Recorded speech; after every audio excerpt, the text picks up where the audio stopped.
উদীয়মান বিশ্ব সকলের প্রতি আন্তরিক অভিনন্দন। বাংলাদেশ সেনা প্রধান সাহেব, আপনি একটু শুনুন। আমি জানি আপনি বাংলাদেশ সেনা প্রধান, আপনার কর্ম বোধ করি দেশকে অতন্দ্র প্রহরী দেওয়া। আপনি রাজনীতির মধ্যে নিজেকে নিয়োজিতই যদি করেন, তাহলে আপনি চোরকে সাহায্য করলেনই বা কেন? আপনি তো এই কাজটা সেনা প্রধানের মতো করেননি। একজন চোর, খুনি, দেশ লুণ্ঠনকারী মানুষ, তাকে আপনি রাতের অন্ধে আর একটা দেশে পৌঁছায় নিজে চলে আসলেন। এখানেই তো আপনি আসামি। বলুন, আমাদের মতো সাধারণ মানুষদের কথা একবার একটু ভাবুন। এখানে আপনি আসামি কেন? কেন আপনি এই দেশ প্রধানমন্ত্রীকে আরেকটা রাজ্যে ফেলে আসলেন? এখন তার চরম দুর্দিন দুঃসময় যাচ্ছে, সে দেশের মানুষ তাকে যা খুশি বলছে, এ দেশেও ঠাঁই নাই। কেন আপনি সে দেশে রেখে আসছিলেন? মানুষ যে দেশের, আপনি কেন আরেক দেশে রেখে আসলেন? এটা কি আপনার সেনাপ্রধানের কাজ?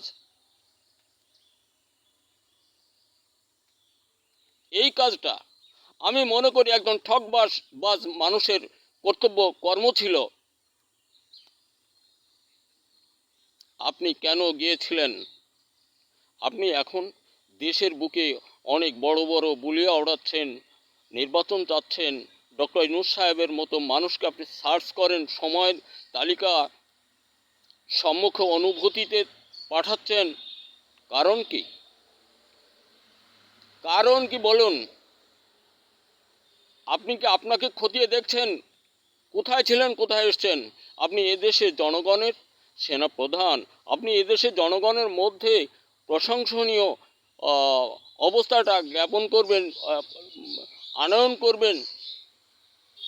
আপনি একজন শ্রদ্ধাশীল ব্যক্তিকে অশ্রদ্ধা, অসম্মান করে যা খুশি তাই করে চলে যাবেন, আর এই জাতি কি সেটা মেনে নেবে?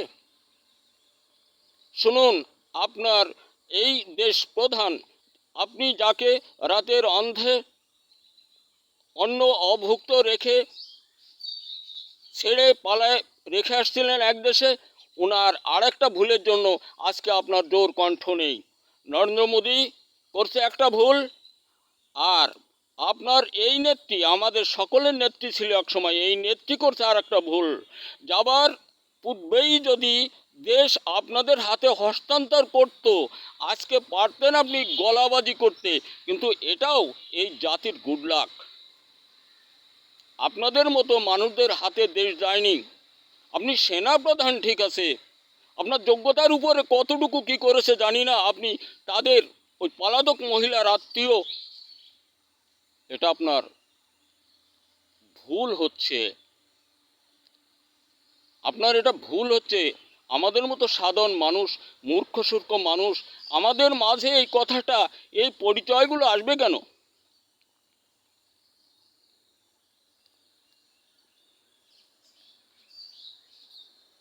দেখুন, অতীব ব্যথা, অনেক ব্যথা লাগে। ডক্টর ইউনূস সাহেব সমন্বয়ে একজন মানুষ বাংলাদেশে, আপনি নিজে একটু খুঁজে বের করুন তো, করুন। আপনি নিজেই ডক্টর ইউনূস সাহেবের সমমানের গুণবান একজন ব্যক্তি খুঁজে বের করে দেন। পৃথিবীর কথা বলবো না, বাংলাদেশ থেকে করে দেন। আপনাকে কয়জনে স্যালুট দেয় বাইরের দেশে গেলে? আমাদের মতো সাধারণ মানুষের মুখ খোলার চেষ্টা করবেন না। আপনাদের অত্যাচার জনিত আচরণে আমরা মুখ বন্ধ করে নেই আর থাকবো না। কি করবেন? নির্বাচন দেবেন না উনি? ভুলে যাবেন কেন অতীত দিনের কথা? কে কত বৎসর নির্বাচনের বাইরে থাকে গেছেন? কি করেছেন সেদিন আপনি? আপনি তো সেদিন সেনা ছিলেন। আজকে কতটা বছর? আর এই 15 বছরের খবর কি বলেন? এই যে 15টা বছর এই দেশের মানুষ কি করছে? সে অর্থগুলি কোথায় কোথায় গেল? এই দেশের উন্নয়ন, এক ব্রিজ করেছে যাতে মানে 10 গুণ টাকা মারি শালা চোরেগের মতো চুরি করে আত্মসাৎ করেও স্বাদ মেটেনি, এখন সেই জাতিটাকে নিয়ে আবার আরেকটা খেল। আপনাদের ভাগ্যের নির্মম পরিহাস এটা যে আপনাদের প্রতি পদে পদে ভুল, এই ভুলের কারণেও আপনাদেরকে এই জাতির কাছে হিসাব দিতে হবে। আমি বলে রাখলাম, আমরা গায়ের মানুষ, কুটি মানুষ, ছোট মানুষ, আমরা চাষি মানুষ, আপনাদেরকে হিসাব দিতে হবে, স্মরণে রাখবেন। সেদিন সামনে